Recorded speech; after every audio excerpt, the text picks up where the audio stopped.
छलावा छलावा यानी एक ऐसी जगह जो कि प्रेत बाधित होती है, या यूं कहे कि कभी कभी इंसान ऐसी जगह या ऐसी अलग दुनिया में चला जाता है जो कि अस्तित्व में ही नहीं है। यहां आपके नियंत्रण में कुछ भी नहीं होता और फिर आपको वो नजर आ जाता है जो आप कभी देखना नहीं चाहोगे। जानकारों की माने तो छलावा को पहचानने का एक तरीका है कि जब कोई अजीब सी चीज बार बार आपके साथ होने लगे तो समझ जाइए कि आप छलावे के अंदर हैं। आज की कहानी हमें त्रिशा जी ने भेजी हुई है। ये उनके पिताजी के साथ हुआ छलावा का अनुभव है। काफी साल पहले की ये घटना है जब उनके पिताजी एक सरकारी नौकर थे और सहारनपुर जिला उत्तर प्रदेश में बतौर ड्राइवर एक सरकारी अफसर के गाड़ी पर नौकरी कर रहे थे। सरकारी ड्राइवर होने के कारण उन्हें हमेशा अपने साहब के साथ अलग अलग शहरों में आना जाना पड़ता था। कभी कभी तो उनके पिताजी 3-3 दिन तक घर नहीं आते थे। ऐसे ही एक रोज वो अपने साहब के साथ दूसरे शहर उनके घर उन्हें छोड़ने चले गए थे और जब 2 दिन बाद वो घर वापस आए तो काफी बीमार लग रहे थे। उन्होंने हमें बताया कि कैसे वो एक छलावा के अंदर फंस गए थे और फिर कैसे महाकाली के आशीर्वाद के कारण वो जिंदा बचे थे। ये आप बीती उन्हीं के अनुभव पर आधारित है। उनकी इस आप बीती को मैंने कहानी में रूपांतरित किया है। तो आइए अब आगे की कहानी मैं आपको उनके नजरिए से सुनाता हूं। मेरा नाम गजराज है। ड्राइवर की नौकरी करते हुए मुझे काफी साल हो गए थे और काम की वजह से कई बार अनजान जगहों पर जाना हो जाता था। उस वक्त आज की तरह मोबाइल या जीपीएस नहीं हुआ करते थे। ये उस दिन की बात है जब मैं अपने साहब को छोड़ने उनके घर चला गया था। तो जब मैं उनके घर पहुंचा तो उनकी माताजी उसी दिन चारधाम यात्रा कर वापस आई हुई थी। घर जाते ही उन्होंने मेरे हाथ में कही का प्रसाद थमाकर एक कुछ धागा सा हाथ में जबरदस्ती बांध दिया। मेरा सारा ध्यान तब जल्द से जल्द वापस लौटने में था क्योंकि सफर काफी लंबा था, यही कोई 150 या 200 किलोमीटर का। तो मैं वहीं पर थोड़ा कुछ खा पीकर शाम के घर से निकला। वहां से जाते वक्त माताजी ने फिर एक घड़ी किया हुआ कागज मेरे हाथ में थमाया और कहा कि इसे गाड़ी में रखना और इसकी एक छोटी सी फ्रेम बनाकर गाड़ी में आगे लगा देना। मैंने उस कागज को देखा भी नहीं कि वो क्या था। मैंने उसे वैसे ही अपनी जेब में रख दिया और वहां से निकल पड़ा। रास्ते में जाते जाते मैंने गाड़ी की टंकी फुल की और उस शहर से निकल पड़ा। अकेला शायद मेरे लिए वो दिन ही खराब था। वापस जाते जाते दोपहर को रास्ते में एक जगह गाड़ी का टायर पंक्चर हो गया। टायर चेंज करने में मेरा करीबन 1 घंटा चला गया। टायर बदलकर आगे जाने निकला तो कुछ किलोमीटर बाद एक घाट के रास्ते में घना ट्रैफिक लगा।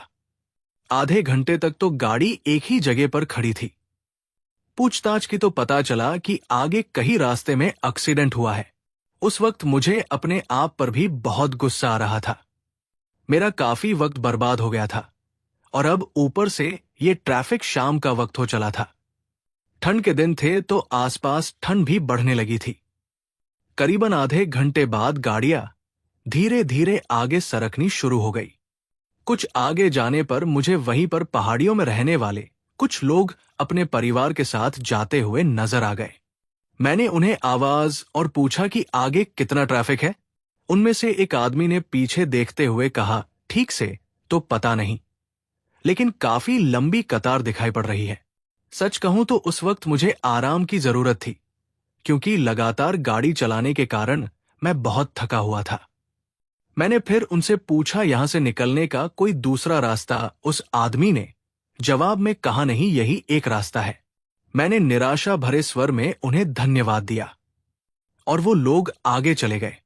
तब उनमें से 1415 साल का एक लड़का कुछ आगे जाकर फिर से पीछे आ गया और उसने मेरे पास आते हुए कहा, बाबा ने ठीक कहा, यहां कोई पक्का रास्ता तो नहीं है पर एक कच्चा रास्ता है।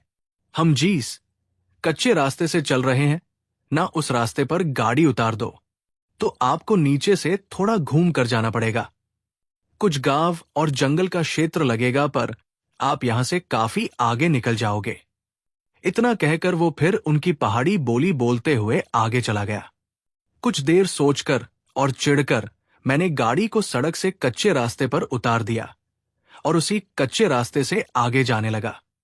कुछ किलोमीटर जाने पर मैंने एक गांव पार किया, लेकिन मुझे एहसास हुआ कि अब अंधेरा बढ़ने लगा है। वहां आसपास के लोगों से पूछते हुए मैं फिर आगे बढ़ा। आगे मुझे दूसरा कोई भी गांव नहीं दिखाई दिया और देखते ही देखते अंधेरे की काली स्याही उजाले में घुलनी शुरू हो गई। आगे बढ़ने के साथ ही आसपास की झाड़ियां भी घनी होती जा रही थी।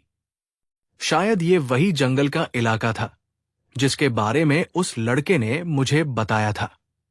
मैंने आगे जाने से पहले खुद की तसल्ली के लिए एक जगह पर गाड़ी को रोक दिया और गाड़ी से बाहर निकलकर अपने चारों ओर नजर दौड़ाई। वहां सब कुछ बहुत शांत था। मैं उस अधूरे प्रकाश में दूर तक जाते हुए उस रास्ते का अंदाजा लगाने की कोशिश कर रहा था कि तभी पीछे कहीं से मेरे कानों पर किसी के खांसने की आवाज पड़ी।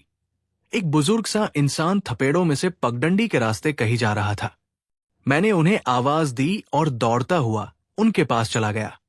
बाबा, मुझे हाईवे के रास्ते पर निकलना है, क्या ये सही रास्ता है? उन्होंने मेरी तरफ देख फिर दूर जाते उस रास्ते की तरफ देखा। उनके माथे पर चिंता की लकीरें उभरी और फिर कुछ सोचकर उन्होंने कहा, यहां से हाईवे की सड़क लगती तो है, पर इस वक्त ये रास्ता सही नहीं है। तुम वापस पीछे चले जाओ, और वैसे भी ये रास्ता गाड़ियों के लिए नहीं है। कच्चा है, तुम गाड़ी को तेज भी नहीं चला पाओगे, रास्ते में फंस जाओगे।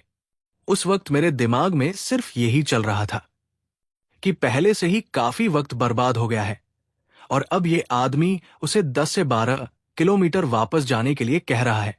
मैंने अपनी जिंदगी में काफी बार देखा है कि आदमी गुस्से में, घमंड में हमेशा गलत निर्णय लेता है, गलत का चुनाव करता है। मैंने भी वही किया। मैंने उस आदमी की बात नहीं सुनी और एक झूठी मुस्कुराहट के साथ उन्हें धन्यवाद बोलकर जाकर गाड़ी में बैठ गया। सोचा कि अगर हाईवे आगे ही कहीं है तो खामखा पीछे जाने में क्या मतलब।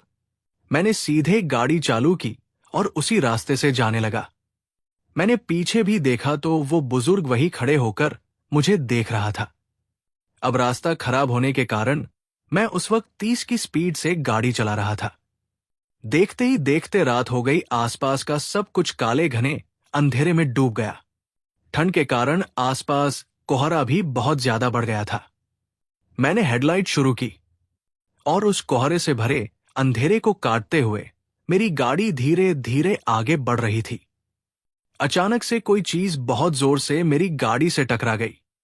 एक बहुत जोर की आवाज हुई और गाड़ी झटका खाकर बंद पड़ गई। गाड़ी की हेडलाइन भी आपने आप बंद हो गए। अब तक गाड़ी की मोटर की आवाज कानों पर पड़ रही थी।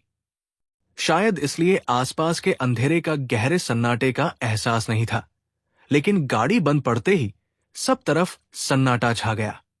लगा जैसे एकदम से मेरे आसपास गहरा अंधेरा फैल गया हो। ठंड के कारण मैंने गाड़ी के शीशे ऊपर कर रखे थे। बाहर घना कोहरा छाया हुआ था। आसपास ज्यादा कुछ नजर नहीं आ रहा था।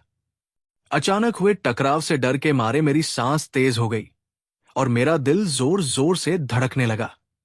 कुछ खटटाट कर मैंने फिर से किसी तरह हेडलाइट चालू कर दी, लेकिन जहां तक हेडलाइट की रोशनी जा रही थी उसमें कहीं कुछ दिखाई नहीं पड़ रहा था। ऐसा लग रहा था जैसे वो हेडलाइट गहरे काले सन्नाटे में डूबे हुए अंधेरे के अंधकार को मिटाने की एक नाकाम कोशिश कर रहा हो। इतने सालों के अनुभव से मैं इतना तो जान चुका था कि कोई भारी चीज गाड़ी से टकराई है। बस पता नहीं कि वो कोई इंसान था या कोई जानवर। कुछ एकदम से सामने आकर टकरा गया था। मैं आसपास किसी हलचल या किसी आवाज के अपेक्षा में कुछ देर चुपचाप गाड़ी में बैठा रहा और कहीं कुछ नहीं हुआ तो फिर मैंने बाहर जाकर देखने का निर्णय लिया। हिम्मत कर मैंने हल्के हाथ से गाड़ी का दरवाजा खोला। अचानक आई बाहर की ठंडी हवा से मेरा शरीर कांप उठा। मैंने धीरे से एक कदम बाहर रखा और गाड़ी के दरवाजे के पास ही खड़ा हो गया। चारों ओर शांत और बस गहरा अंधेरा था। वहां आसपास जो बरगद के पेड़ थे उन पर शायद उल्लू बैठे हुए थे। बीच बीच में उनकी आवाज सुनाई पड़ रही थी। रात के अंधेरे की काली स्याही ने आसमान को इस कदर रंग दिया था कि वो देख मैं सोच में पड़ गया कि कहीं मैं किसी भूतिया जगह तो नहीं आ गया। मैंने वहीं खड़े होकर पीछे की ओर देखा तो पीछे इतना घना अंधेरा था कि कुछ भी दिखाई नहीं दे रहा था। उस वक्त मेरे पास टॉर्च भी नहीं था। मैं पीछे के घने अंधेरे में बस देखे जा रहा था। एकटक जैसे वहां की हवाएं चीख चीख कर मुझे कह रही हो कि यहां से लौट जा। मैं गाड़ी के आगे की ओर जाने लगा। पता नहीं गाड़ी से क्या टकराया था। 2-4 कदम आगे जाकर देखा तो वहां 167 साल का लड़का बेजान सा पड़ा हुआ था। वो देख मैं बहुत घबरा गया। ये लड़का कौन है और इतने अंधेरे में यहां क्या कर रहा था? उसे वैसे पड़ा हुआ देख मैं लगभग रोने लगा कि मैंने ये क्या कर दिया। मैं दौड़कर उसे उठाने के लिए उसके पास चला गया और उस लड़के को अपनी गोद में उठा लिया। जैसे ही मैंने उसे उठाया, मुझे आसपास के अंधेरे में से कहीं से कोई गुनगुनाने की आवाज सुनाई देने लगी। कोई गूंजती हुई आवाज, कोई औरत कुछ गुनगुना रही थी। मैंने अपने आसपास देखा, घनी झाड़ियों के सिवाय वहां कुछ भी नहीं था। ऊपर ऊंचे थपेड़ों की तरफ देखा, लेकिन जंगल होते हुए भी वहां के पेड़ किसी मुर्दे की तरह एकदम शांत और स्थिर थे। और वो आवाज कहां से आ रही थी, मैं समझ नहीं पा रहा था। मैंने फिर से नीचे देखा और अब वो लड़का मेरे हाथों में नहीं था। वहां कुछ भी नहीं था। मैं हैरान होकर सिर्फ यहां वहां देखने लगा। अभी अभी एक लड़का मेरे हाथ में था और अभी पल में वो कहां चला गया। एक अजीब सी डर की लहर मेरे पूरे शरीर में दौड़ गई। उसी पल मुझे किसी छोटे बच्चे की हंसने की आवाज सुनाई पड़ी। मैंने देखा कि वो लड़का रास्ते के किनारे की झाड़ियों से निकलकर दौड़ता हुआ एक तरफ से दूसरी तरफ चला गया। अरे रुको, रुको, तो मैं बस उसे आवाज देता रहा और वो अंधेरे में धुन में कहीं गायब हो गया। दौड़ता हुआ आसपास की घनी झाड़ियों में थपेड़ों में कहीं चला गया। मैं तब सड़क के किनारे जाकर रुक गया। मेरे पांव आगे बढ़ ही नहीं रहे थे क्योंकि आगे सिर्फ घना अंधेरा था। मैंने सोचा कि ये सब बहुत ही अजीब है। वैसे भी मैं वहां जाकर देखकर क्या करूंगा? मैं यहां से निकल जाता हूं। पिशाच भूत का पता नहीं, लेकिन यही रुका रहा तो कोई जानवर जरूर मुझे मार देगा। और उस पल मुझे कहीं से फिर वो गुनगुनाहट की आवाज सुनाई दी। किसी तरह की गाने की आवाज थी वो, पर ऐसी इस इंसान जगह पर इतने घने अंधेरे में कौन गा रहा था? आसपास कहीं कोई भी तो नहीं था, पर वहां जो कुछ हो रहा था बहुत ही अजीब और भयानक था। मैंने सामने की धुन में ध्यान से देखा। कोई था वहां, कोई औरत। ये जगह सच में अजीब है। कुछ समझ नहीं पा रहा हूं। मैं जल्दी से जाकर गाड़ी में बैठ गया और गाड़ी चालू करने की कोशिश करने लगा। 3-4 बार प्रयास करने के बाद गाड़ी चालू हो गई और तब जाकर मेरी जान में जान आ गई। उस आदमी ने शायद सच ही कहा था कि रास्ता सही नहीं है। मैं वहीं रुककर सोचने लगा कि क्या करूं, आगे जाऊं या वापस गाड़ी मोड़ लूं। तभी कोई चीज धड़ाम से गाड़ी के ऊपर आ गिरी। उस आवाज से मेरा दिल बैठ गया। शरीर में एक तेज झटका सा लगा और उसी के साथ शरीर कांपने लगा। अब मेरे दिमाग में एक साथ कई सारे विचार चल रहे थे। गाड़ी की हेडलाइट और गाड़ी फिर से बंद पड़ गई थी। मैंने फिर से गाड़ी स्टार्ट करने की खटपट शुरू की और अगले ही पल तेजी से हेडलाइट चमकी और बूझ गई। पर इस चमकी रोशनी में मैंने देखा कि आगे रास्ते पर कोई इंसानी सी आकृति मेरी ओर ही चलकर आ रही थी। मुझे ठीक से दिखाई नहीं दे रहा था कि वो क्या है, पर मेरा दिमाग तर्क लगाने की कोशिश कर रहा था कि वो आकार किसी औरत जैसा है। उस घने कोहरे में उसका एक धुंधला सा आकार नजर आ रहा था। मैंने तब निर्णय ले लिया कि पीछे जाना ही ठीक होगा। इस बार मैंने गाड़ी की हेडलाइट चालू नहीं की और किसी तरह गाड़ी को पीछे मोड़ लिया। उस परछाई की ओर देखने की मुझमें हिम्मत नहीं थी। रह रहकर मेरे दिमाग में बस एक ही सवाल आ रहा था कि कहीं मैंने सच में कोई गलत रास्ता तो नहीं पकड़ लिया। मैं कहीं किसी भूतिया जगह तो नहीं आ गया। वहां से कुछ दूर पीछे जाने के बाद मैंने हेडलाइट चालू कर दी और पहले से थोड़ा तेज जाने की कोशिश करने लगा। लेकिन वो रास्ता इतना खराब था कि मुझे इस बात का भी डर था कि कहीं गाड़ी कीचड़ में कहीं फंस गई तो वहां से निकलना और भी मुश्किल हो जाएगा, और फिर मुझे पूरी रात यहीं पर गुजारनी पड़ेगी। दूर दूर तक वहां कोई घर, कोई मकान नहीं था। सब तरफ बस अंधेरा ही अंधेरा था। सिर्फ 2-4 ही मिनट हुए थे कि मुझे सामने फिर कोई औरत रास्ते पर एक तरफ से चलती हुई दिखाई दी। मैंने गाड़ी को थोड़ा धीमा कर दिया। पता नहीं उस वक्त मेरे दिमाग में क्या चल रहा था, लेकिन मैंने गाड़ी को फिर से तेज चलाया और उसके आगे निकल गया। कुछ भी कर मुझे उस जंगल से बाहर निकलना था। मैं ये बिल्कुल भी समझ नहीं पा रहा था कि जो मैं देख रहा हूं वो सच है। क्या ये साया सच में है या मेरे दिल में डर बैठ गया है? आसपास का माहौल एकदम शांत था और मैं आपको बार बार समझा रहा था। फिर से कुछ दूरी पार करने पर अचानक वही छोटा लड़का तेजी से दौड़ता हुआ मेरी गाड़ी के सामने से गुजरा।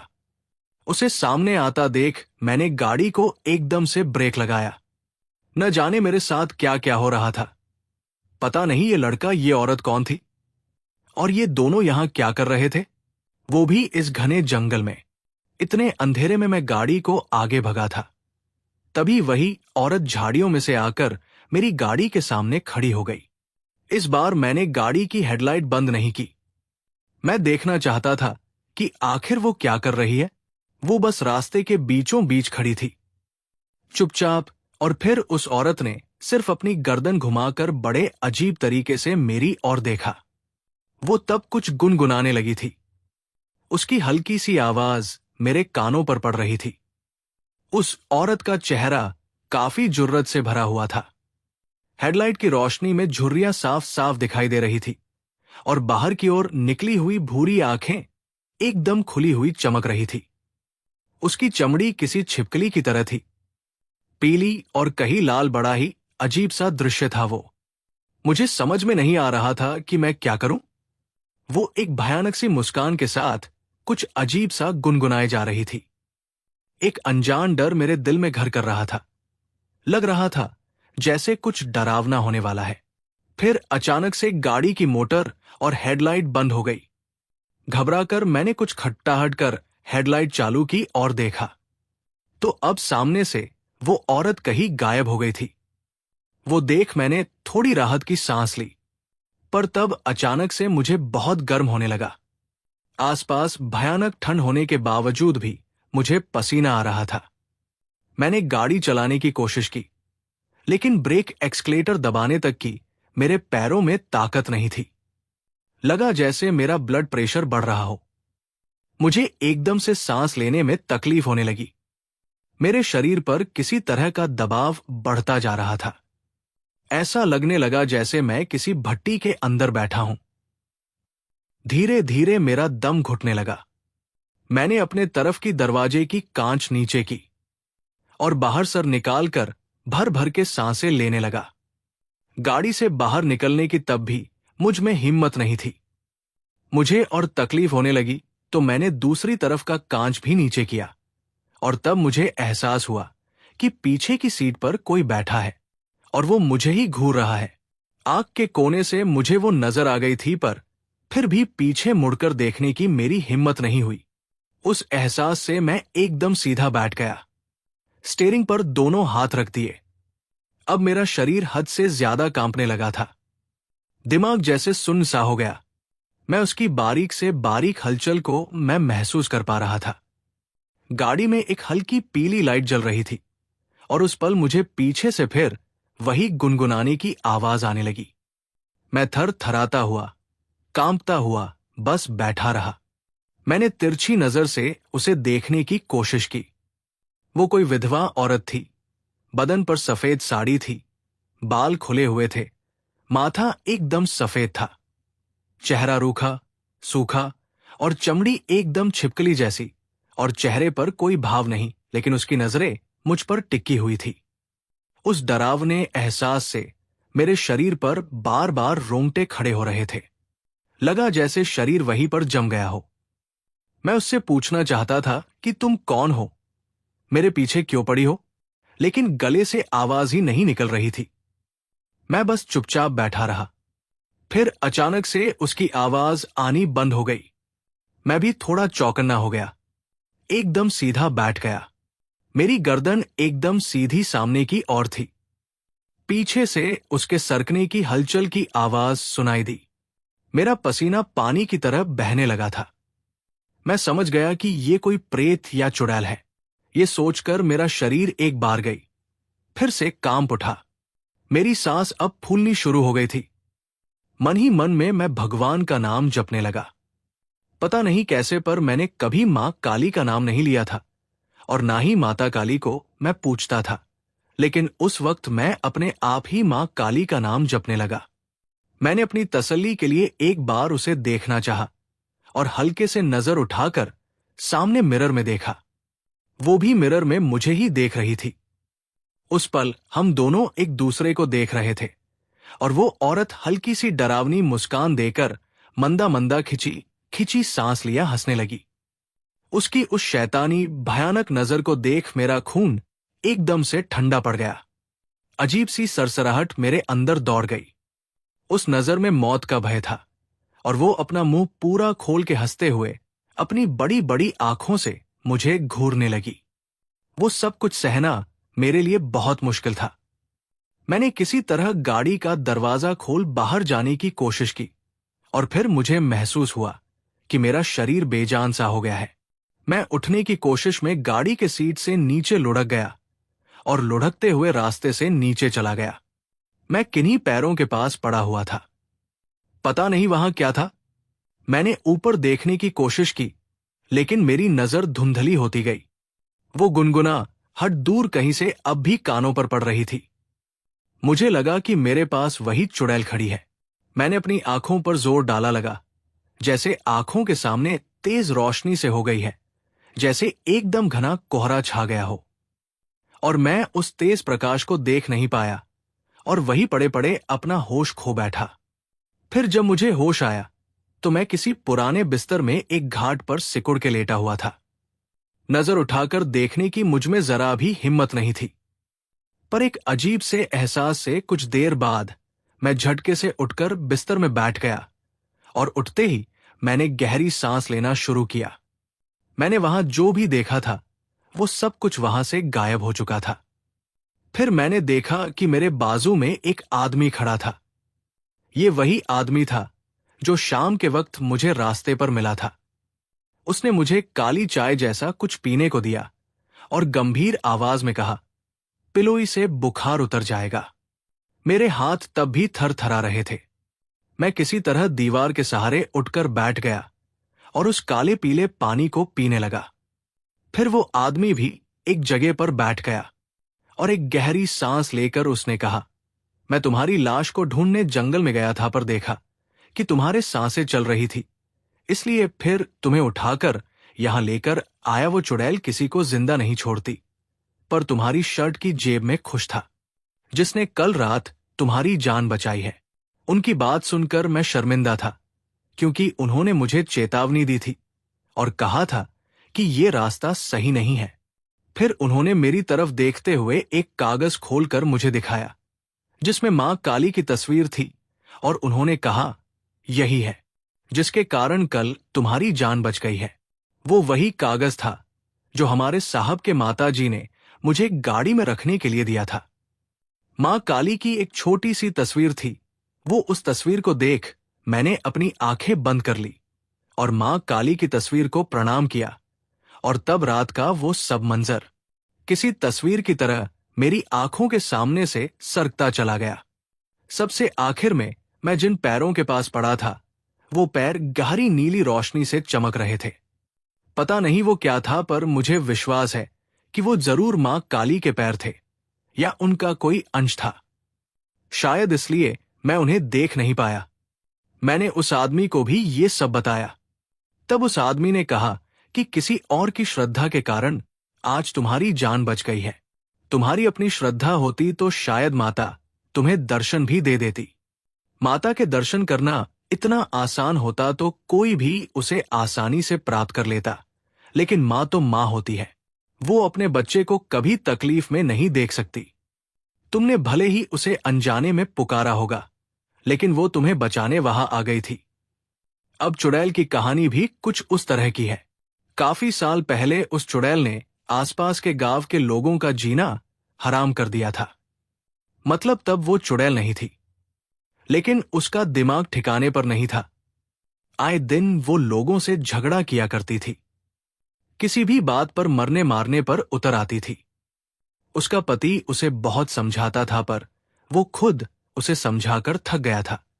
और फिर एक रोज उसी जंगल में एक जानवर के हमले में उसके पति की मौत हो गई। उस बात का उसे बहुत गहरा सदमा लगा।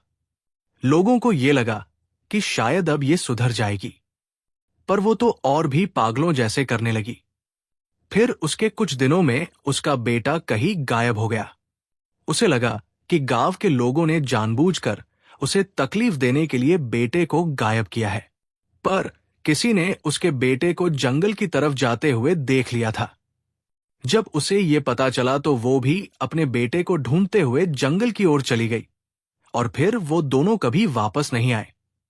काफी दिनों बाद कुछ लोगों को उस औरत की सड़ी हुई लाश मिली। उसकी भी जंगल में मौत हो गई थी।